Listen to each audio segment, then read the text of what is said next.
I'm sure a lot of you guys remember the old ceremonial hunting tradition of eating the heart out of the first animal you kill. Meat from those organs are among the most nutrient-rich foods on the planet. You can get those same benefits your ancestors craved via convenient daily capsules from Heart and Soil. Find out more at heartandsoil.co. And remember, use code MeatEater for 10% off your purchase. There's nothing like snook hook sets at dawn or catching a tarpon in the moonlight. Find your next fishing trip made easy on fishingbooker.com and experience the magic of the Sunshine State or any other destination on your fishing bucket list. Book a blue water adventure in search of sailfish or go snapper fishing with the kids. With over 6,000 captains and trips to choose from, planning your next one just got a whole lot easier. Download the Fishing Booker app on the Google Play or App Store or visit them online at fishingbooker.com to book your trip today.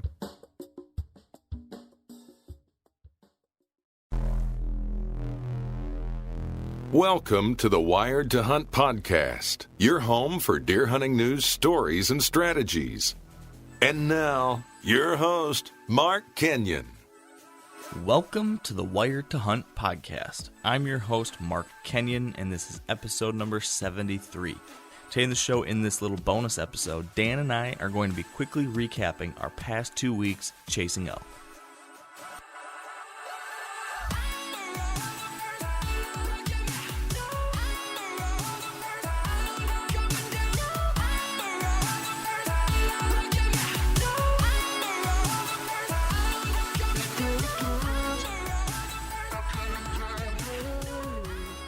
Before we dive into our elk hunting discussion, though, we need to quickly thank our partners at Sitka Gear, who've stepped up big time to make this year's Wired to Hunt podcast possible.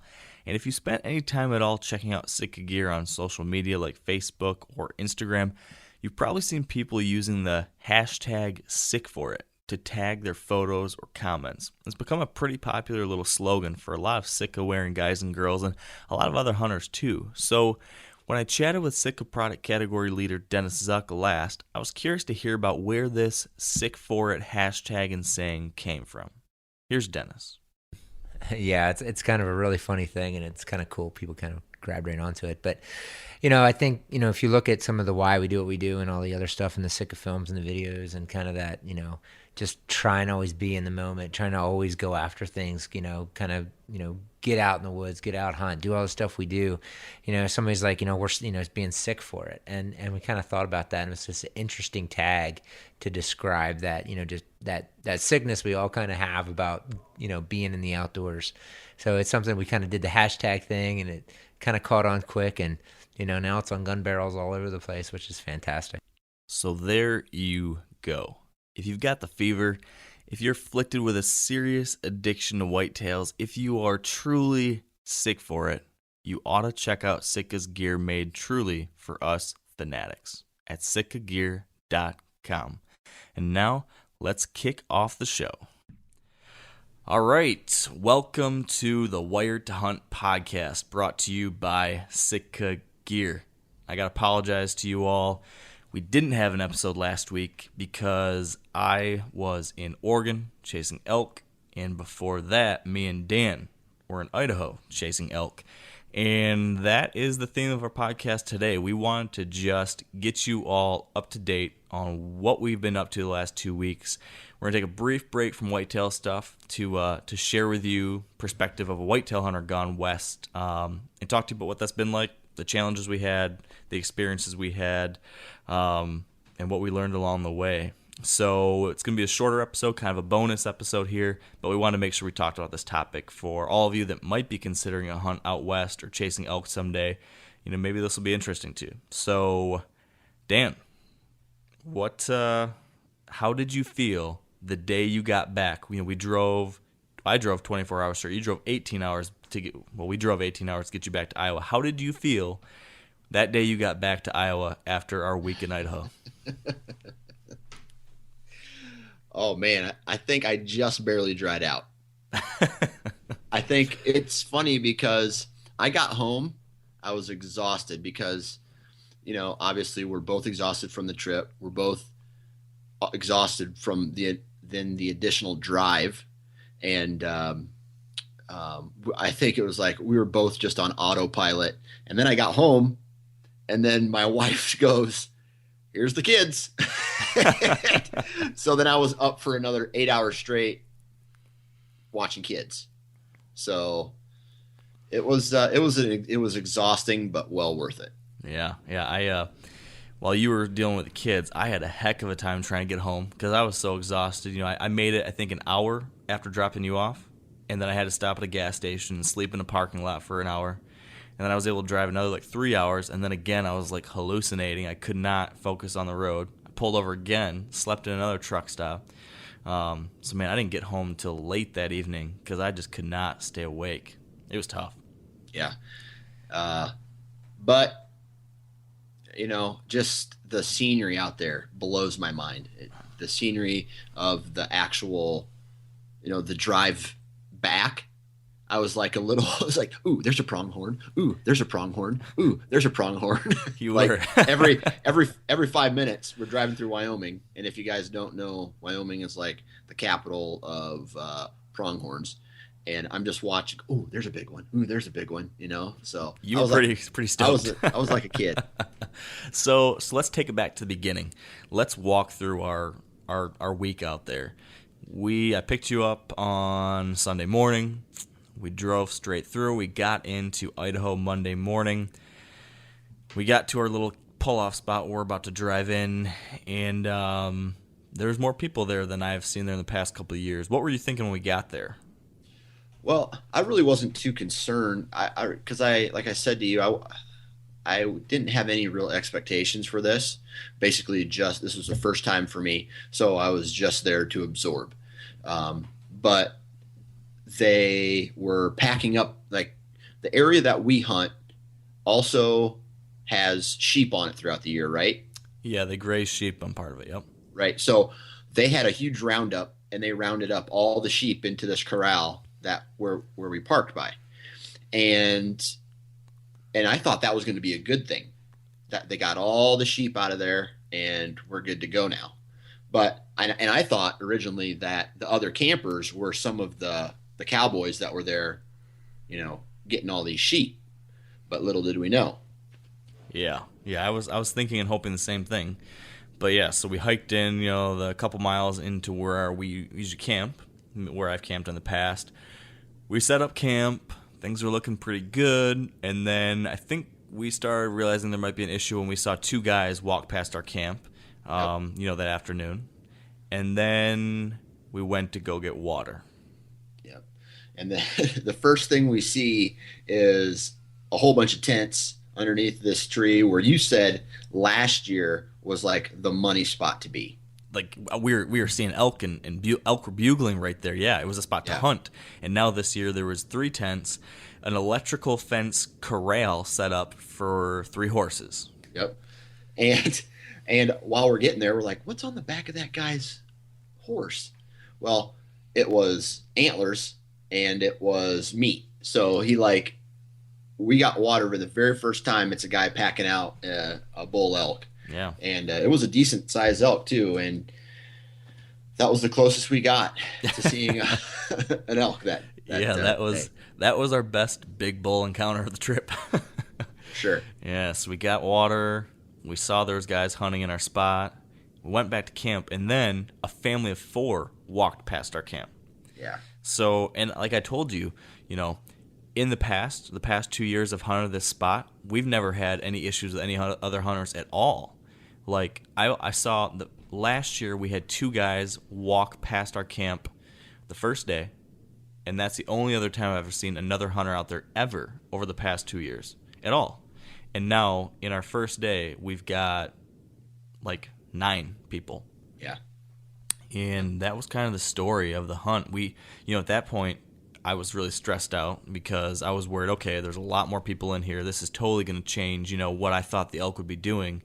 So that first afternoon, you and me were sitting there thinking, okay, should we pack up camp and move already? Or can we get into some elk still with this as our base camp and we can just hike out a ways and find them?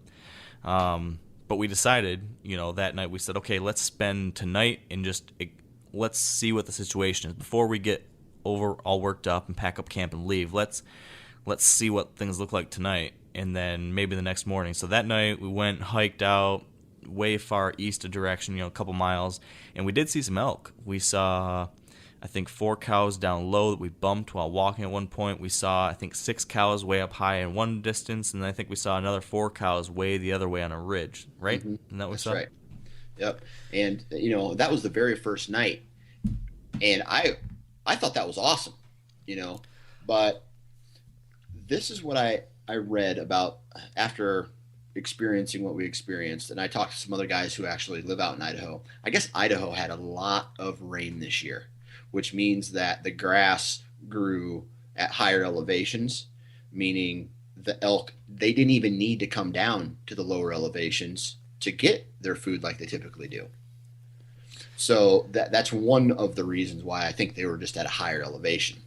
Yeah, I think we definitely saw that. That's for sure. Yeah. Between that and then the way greatly increased hunting pressure than I've seen in there before. I think those 2 things put those elk way up high and hard to get to. Yep. So we went back to camp that night. Well, first off, we hiked, to the spot, did some glassing, saw some elk, came back. Tell me, how did you feel after our first day of hiking around the mountains? I tell you, I thought I did a good job preparing myself physically for this trip.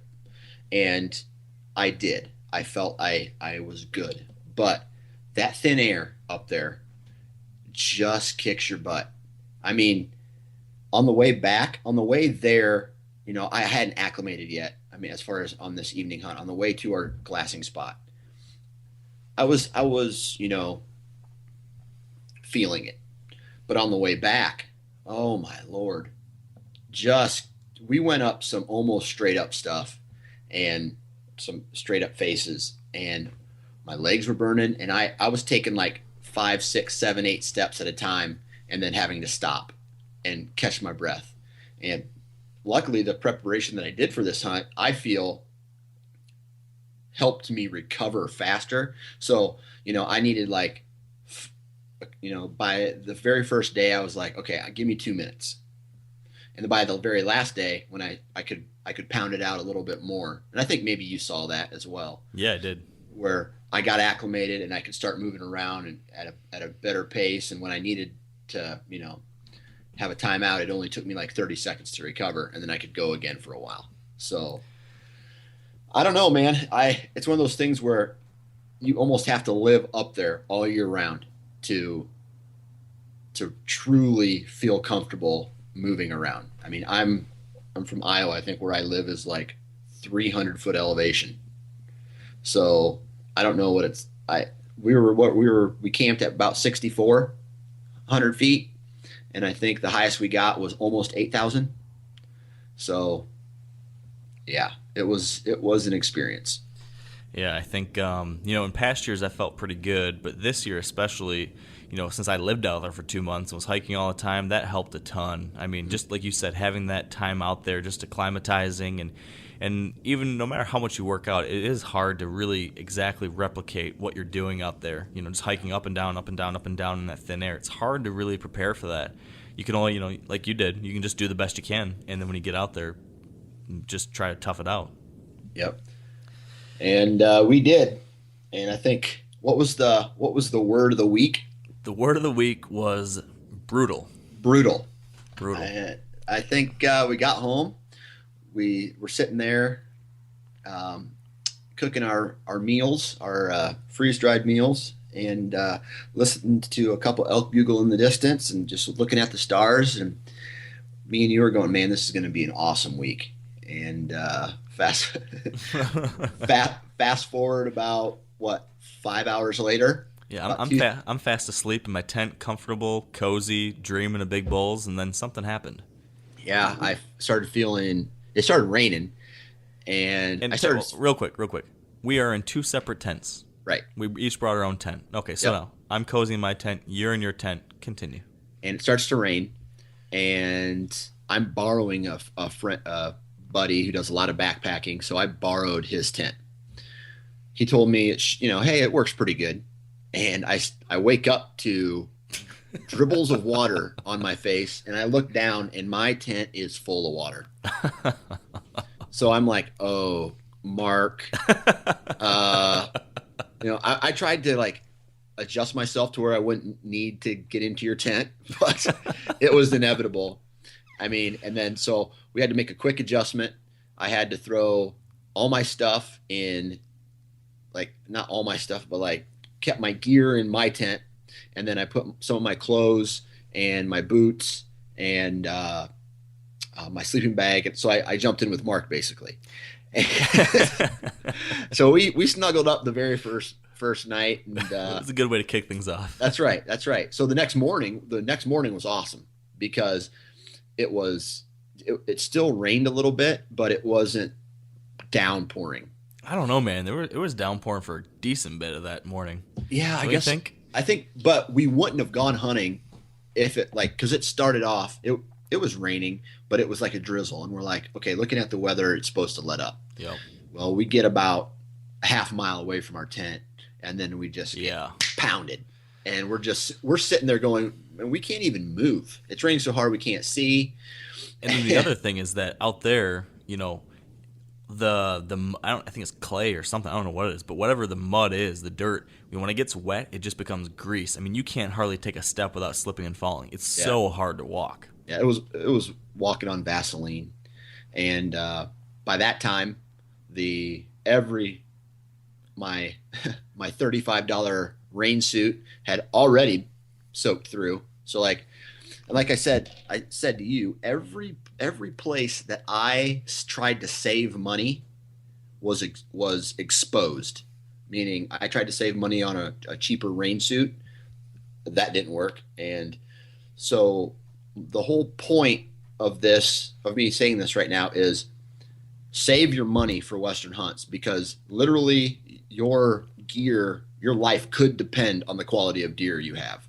I mean, that first day when I was soaking wet, I felt my body kind of going downhill. Like I was maybe in the pre-stages of hypothermia or something like that, because I wasn't feeling right. Yeah.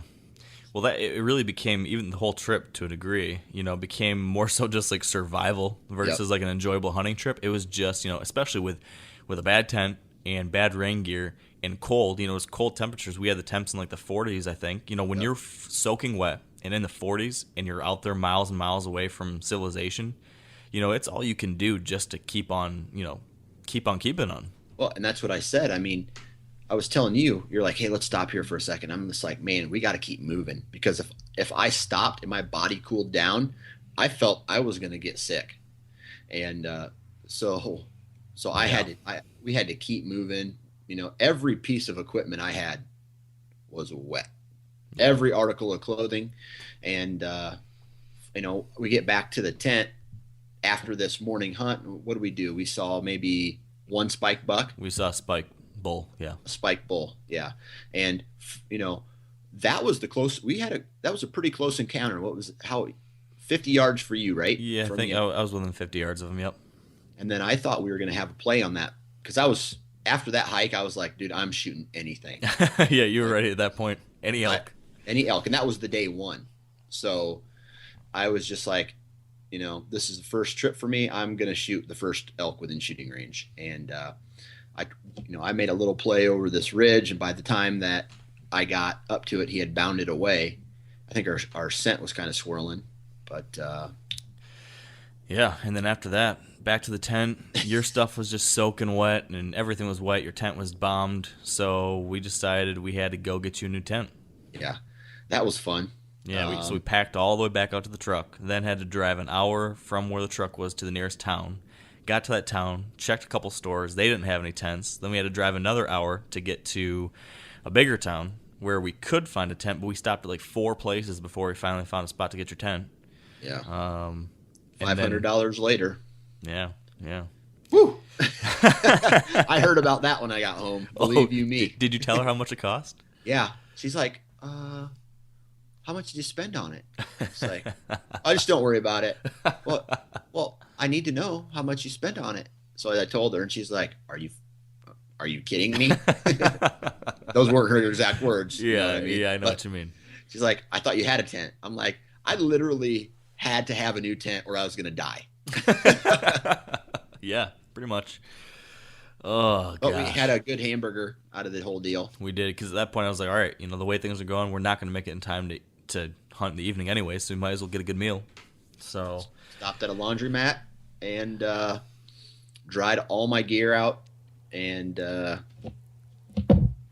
headed back. yeah, and really after that, the next like 3 days almost, we could fast forward through and basically just say, when it was absolutely horrifically pouring rain, we just hung out in the tent because your stuff couldn't handle the rain and everything was soaking wet, and I didn't want you to die. So we just literally, I was dry at that point too, but I was dry, but it was raining, and the elk were not even bugling. Oh, that's another thing we should point out. There was no bugling at all during daylight. We heard a No couple activity. Nothing. We heard a couple very, very, very distant bugles late at night and a couple things like that, but nothing going on during daylight anywhere near us.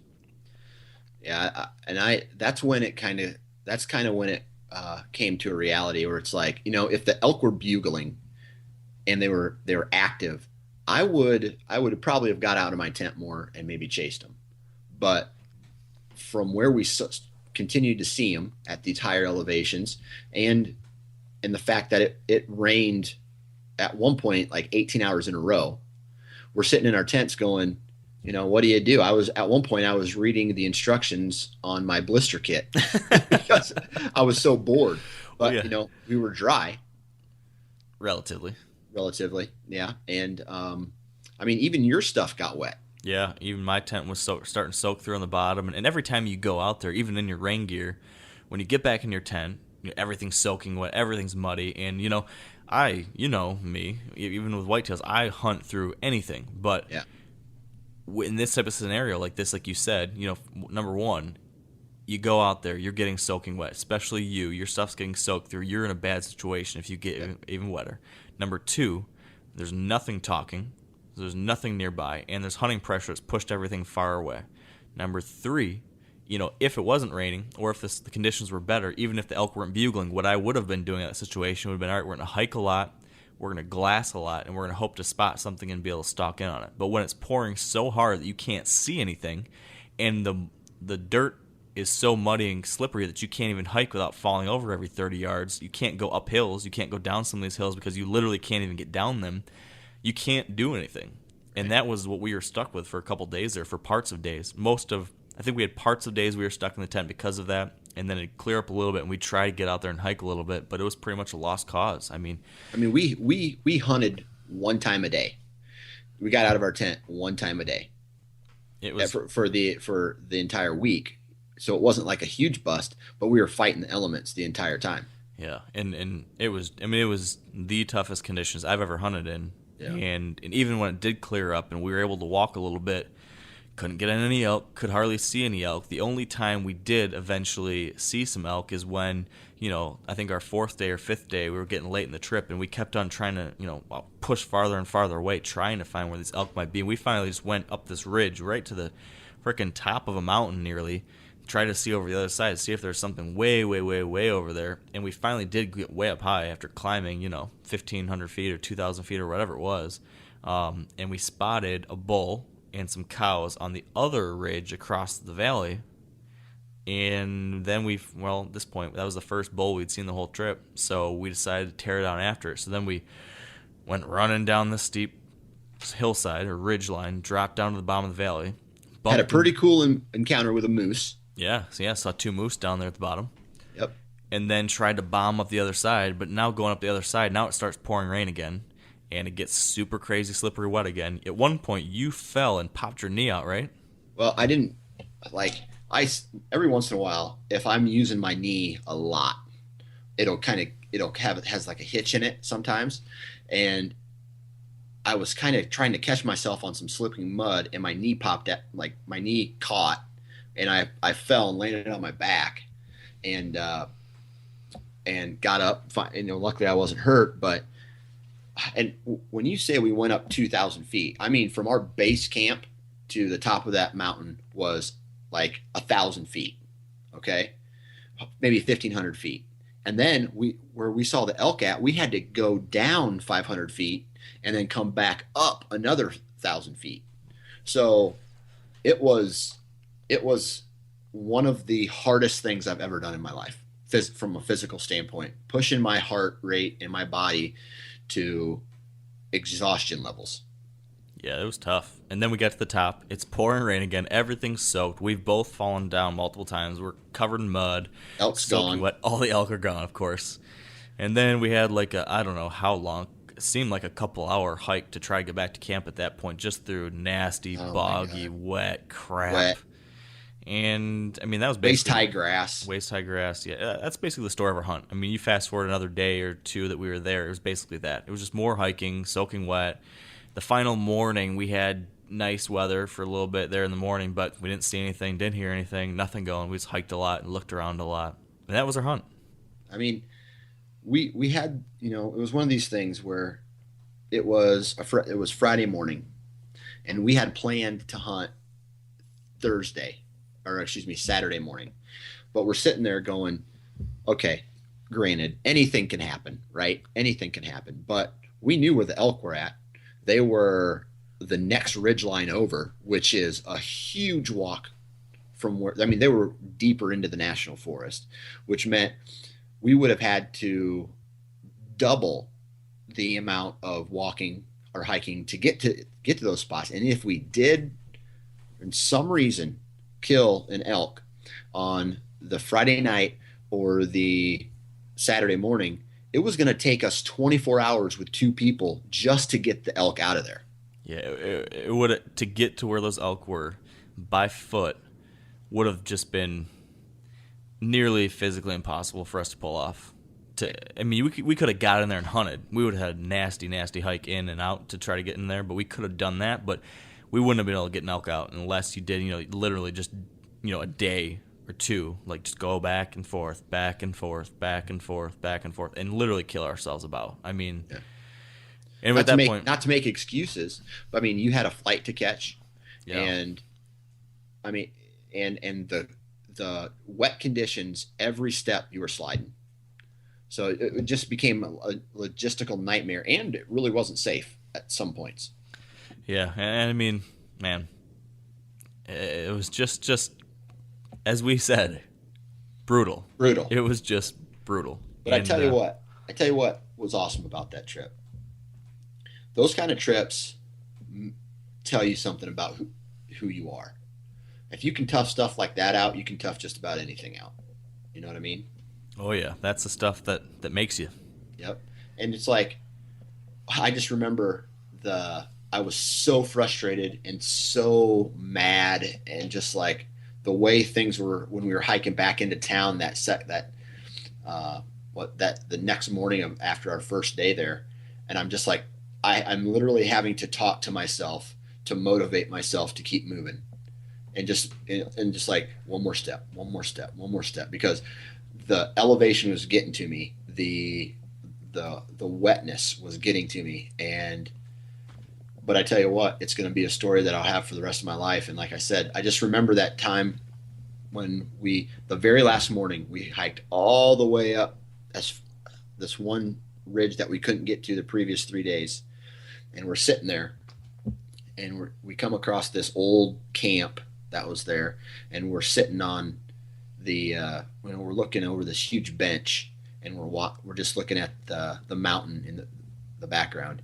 And it was one of those moments where it's just like, this is worth it. Yeah, it really was one of those that the hunting, was nothing to talk about at all, but it was adventure. It was an adventure. Being out there, beautiful, beautiful country, and from that standpoint, it was awesome. So that was our Idaho trip. Well, let's not forget a couple things on the Idaho trip, which was Taco Bell.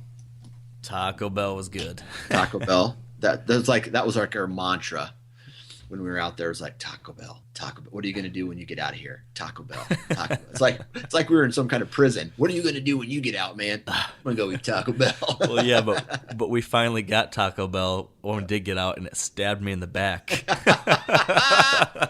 And Dan, made me, if Dan, you know what I mean. Pull over? Dan, can you pull over? I'm like, what? Yeah, Dan, can you pull over? Okay. Made me very uncomfortable for a part of that drive. And then, yeah. Fast forward to your Oregon hunt. I want to hear about that. Yeah, Oregon. So this is a situation where, I wasn't planning on doing this hunt until this summer. I got word from our partners at Lacrosse, who are the same company as Danner Boots, and they reached out and said, hey, we'd love to spend some time with you this fall, have you come check out our headquarters, get to meet some people, and then hunt for a few days in Eastern Oregon. So this is a scenario where we'd be hunting with an outfitter, which I've actually never done before. And, I think as we talked about before, Dan, I've never had an interest to hunt with an outfitter, because I've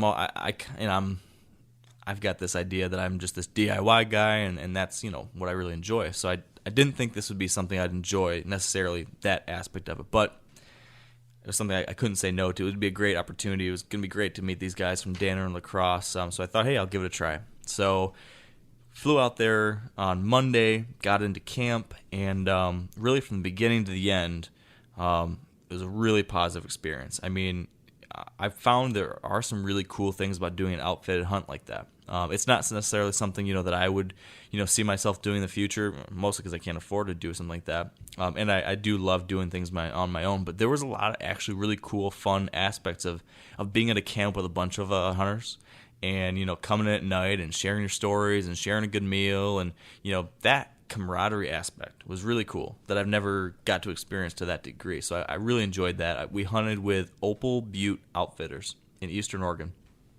Really good guys. Incredible properties out there that they're hunting. And it was kind of the exact opposite of our hunt in Idaho, Dan.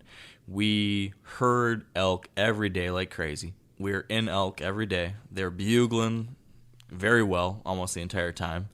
We'd get out, start hunting in the morning, be on, a handful of bulls. If it didn't come together by on our walk back to camp, we'd usually hear one striking up again in the late morning, have another chase. But kind of the story of the whole week was that we were in them, we were seeing them, hearing them, chasing them every day, but really couldn't quite break that 100-yard barrier. Couldn't quite get into them close enough. Even though this was like a great area, it wasn't public land. It was private, so a lot more elk, a lot less pressured. They still weren't really responding to calls. Like, they wouldn't come into calls. They would respond to bugles in the distance, and you could locate them, but you couldn't get them to come into you. So we just moved a lot. And, one of the things I was worried about, like I just mentioned, I was worried that by doing an outfitted hunt, I wouldn't feel like I earned it. And so that was my concern going into the hunt. I was like, I'm going to, even if I do kill an elk, it won't really feel like I killed an elk. It'll feel like I shot an elk, but I didn't really earn it. But by the end of the trip, in my head, I was thinking, if I kill one, I earned that son of a gun. Because we worked. Physically, that was even more so than you and me in Idaho. I mean, we hiked and hiked and hiked and hiked.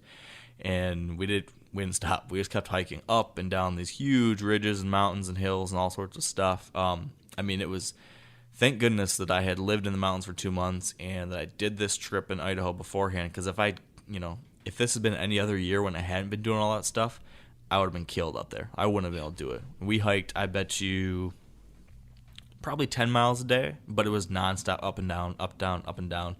A legitimate 10 miles a day, just chasing elk up and down mountains and just burning it up. If there's an elk, it wasn't like we're stopping every 30 seconds. We were burning it to get up there and get to that elk. Yeah. So man, it was tough, but it was fun. Met a lot of great guys from Danner Boots and Lacrosse and other hunters out there, and the guides with Opal Butte. Really nice guys, really good crew, great place. I saw what was probably my first legitimate 300-inch plus bull.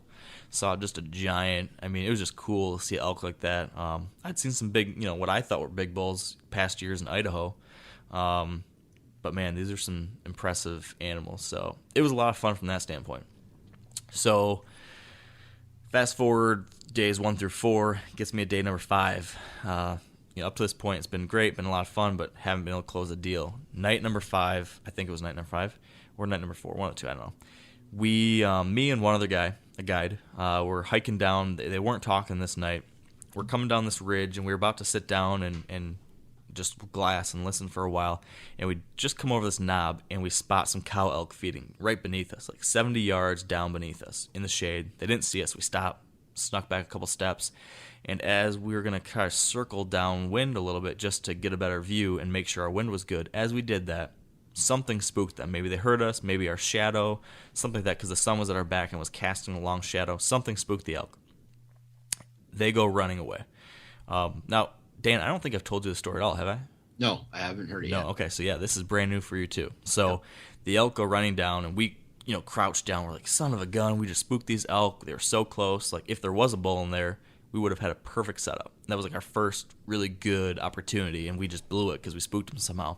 Yeah. So we're crouching there, and as we're crouching there, I see this nice bull come walking up the opposite hillside, and we're like, shoot, we screwed it up. There was a nice, I think it was a 5x5. Might have been a 6-point. I couldn't tell if he had the double fronts, the double kind of brow tines there, eye guards or whatever they call them out west. I couldn't tell if he had 1 or 2 on each side. So possibly a 6x6, definitely at least a 5x5. And he stands there and just staring right at us. So I'm pissed at myself. We are, for having spooked him. But we just stayed there crouched, and he just stood there staring at us for like 35 minutes, literally 30 minutes, 35 minutes. He just stared there, staring in the general direction, not exactly at us. I don't think he ever really spotted us. Just he knew something over there didn't seem right. Yeah. So we're crouched. He's standing. Half an hour passes. Finally, he says, okay, I don't see anything anymore. I think it's safe. Puts his head down, starts feeding. Feeds behind a tree. Dave, the guy I'm with, he backs up behind me and goes back maybe 50 yards and starts cow calling. First, the bull doesn't really seem to care about it at all. He just keeps feeding. But finally, he looks up. He bugles once in our direction, and then he keeps feeding. And again, he's probably 200 yards away on the opposite, there's a deep ravine in between us, and he's on this opposite ridge, 200, 300 yards away. He keeps feeding, and then he starts walking parallel to us on this other ridge, kind of uphill and away from us. Goes behind a bunch of trees. I lose sight of him. So at this point, it looks like he's going away, going uphill. I sneak back to go get Dave and tell him, hey, we're losing this elk. We probably need to make a new plan. He's not responding to the calls. So we start walking back towards the front side of our ridge to kind of drop down and start maybe seeing if we can get going up that other ridge after him. And as we do that, Dave's like, whoa, stop. The bull had dropped down after he got in the trees and I couldn't see him. He dropped down in the valley and was coming back to us. And he busted us again. Or saw some kind of movement or something, because they're at like 100 yards. He's frozen there looking in our general direction again, and we're like, shoot, we just screwed this up again. No, our wind was perfect this whole time. Okay. So he must not have really seen us, though, because he must have just heard the noise or something, because Dave was able to drop back behind me again without him seeing and start cow calling again. He cow calls. I'm frozen there. Long story short, finally I start seeing movement up to my left, and he had circled up the hill, got way above us, and is circling, trying to get to be downwind of us, circling up and around. So I see him. I drop to my knees, knock an arrow. He's about 80 yards away, kind of starting to angle towards me. It's really thick, though. I don't have any good shots, so I start belly crawling almost through the brush and stuff, trying to get to an opening where I'm watching where he's going. I'm looking at where I'm at, and I'm trying to anticipate, okay, where do I need to get a shot? So I'm scooting along. There's one opening he goes through. He's at 75 yards. I'm like, all right. For me, I wanted a shot within 50 yards. A lot of guys out there shoot past 60, but I really wanted to be in the 50-yard ballpark, maybe a little bit longer if I absolutely had to, but really my comfortable zone was within 50. So obviously 75 yards, I wasn't taking that shot. He goes cruising through that. I'm now scurrying around on all fours trying to get to another spot with my bow, and I get to my final spot. I'm like, okay, this is my one good lane. I think he's going to come through within range, so I really quickly ranged a couple spots, and he's like starting to move faster, coming this way, and then all of a sudden he sticks out his neck. He's probably about like 65 yards away now, but behind brush, but I can still see him. I see him stick out his neck in front of him and just let out a scream, just a nasty like, and then he tucks his neck back in and then starts hauling it, starts trotting right past, coming right down towards me. And I'm like, holy smokes, he's going to run right through my lane. This is it. He gets into my lane. Right as he gets to the lane, I'm drawn back. I bleat to stop him. He stops right in the shooting lane, and I'd ranged a couple things in front of him, behind him. He's at 45 yards. Drew back. He stopped right there, about broadside, maybe a touch quartering to. But really good. I feel great. Like, this is the shot. He stops, let her rip right behind the shoulder. The arrow looks good at the takeoff, and then instantly on the release, that son of a gun spun just as fast as any whitetail I've ever seen. But instead of just dropping right down, he spun. He jumped that string and spun a full 90 degrees between the time I released my arrow and the time it hit him. And instead of hitting him behind the shoulder, it hit him right in the chest, right between the two legs, as if he were walking right toward me. Yeah. Hit him right there, spun around, finished his spin, and went tearing out of there. So, of course, I was, flustered and excited by the encounter and the shot, but really unhappy, obviously, with the hit. I know that kind of shot, sometimes people will take that shot. It can kill an animal. You can definitely get in the vitals, but in my opinion, it's a shot I would never personally take on purpose. Was obviously not the shot I wanted. But at that point, still, I thought, okay, not what I wanted to happen at all. But there's still, it looked like I got good penetration. It looked like I could have got into that cavity. So at that point, I was still relatively optimistic. Long story short, because I know we're coming up on time here, he tore off. We eventually, later that night, started tracking. We had great blood for like 200, 300 yards, really good blood. I thought we'd come up on it at any point. Finally, we found a spot he bedded down. You could see coagulated blood there and stuff. And after that, we found he headed straight downhill from that point. We found 4 little pinpricks of blood and then nothing. And we tracked all that night and a good part of the next day. And we just grid searched and we circled and we walked all these canyons and all these ridges and every low spot and every wallow. We just searched and searched and searched and searched. And we never found my bull. Man, that's tough. Yeah, man, I mean, as you know, that's about as low as it gets for a hunter. Obviously, very upset, very disappointed. The only difference, as anyone who's listened to this podcast for a while knows, last year I hit a whitetail and wounded and lost my first whitetail ever. And that was a really hard experience, obviously. And during that experience, I went back and looked at that encounter over and over and over in my head again and thought through, I should have done that differently. I could have done this differently. I could have changed it if I would have just done this. This time, when I went and tried to replay the scenario over and over and over again in my head, I wouldn't have done anything differently. Like, I really feel like I did everything I possibly could have to get, to make this a clean, ethical kill. And in the end, you can't control what that elk does in that moment after you shoot the arrow. Yeah. And so I don't know. In some tiny little way, it's a slight. I'm struggling to find the right word, but I can't figure out the right word. It's very, very upsetting. But I guess I feel that at least in this scenario, I don't think I could have done anything differently. I think it was just like a Mother Nature type of thing. Like, just when you hunt, wild animals do wild things, and you can't control that. So, my lesson learned from this is just always, always do everything you can to make sure you get the best, most ethical, clean kill you possibly can. Work your tail off, practice, do all those things, and execute the hunt as best as you can. And in the end, it is out of your hands in the very end. And I guess that was my big lesson learned here, is that you can do everything you possibly can, and sometimes it still won't go the way you want it to. Yep. So can't control that one bit. No. So that was my elk hunt. It was obviously very, very disappointing and sad way to end the hunt. But if I look outside of that, the rest of the experience is great. So big thank you to the guys at Danner and La Crosse and Opal Butte for a cool hunt and a fun time and some great lessons learned. And I really looked at it as elk hunting lessons. That's what I thought this week would be, really just trying to learn from these guys that know what they're doing. And so it's pretty cool from that standpoint. So now it's time for whitetail. So yeah, you and me, we've got some hunts coming up, but we won't talk about the whitetail stuff now. We're going to have another podcast episode coming up very, very soon that we will be talking about whitetail stuff. So I think, Dan, we should just zip our lips right now, save the whitetail excitement for another day, and shut this show down. Short and sweet. Short and sweet today. So with that being the case, really, really quickly, Make sure you're checking out the Whitetail Q&A podcast. That's the new show from Wired to Hunt where me or a different whitetail expert is answering a listener-submitted question on the podcast. It's really short and sweet, so check that out on iTunes or on wiredtohunt.com.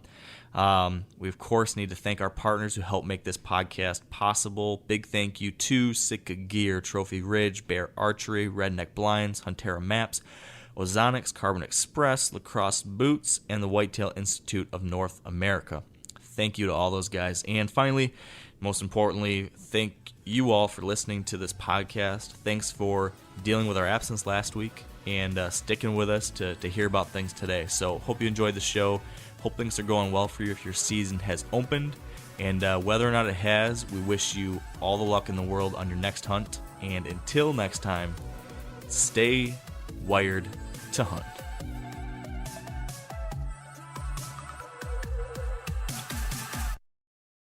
I'm sure a lot of you guys remember the old ceremonial hunting tradition of eating the heart out of the first animal you kill. Meat from those organs are among the most nutrient-rich foods on the planet. You can get those same benefits your ancestors craved via convenient daily capsules from Heart and Soil. Find out more at heartandsoil.co. And remember, use code MeatEater for 10% off your purchase.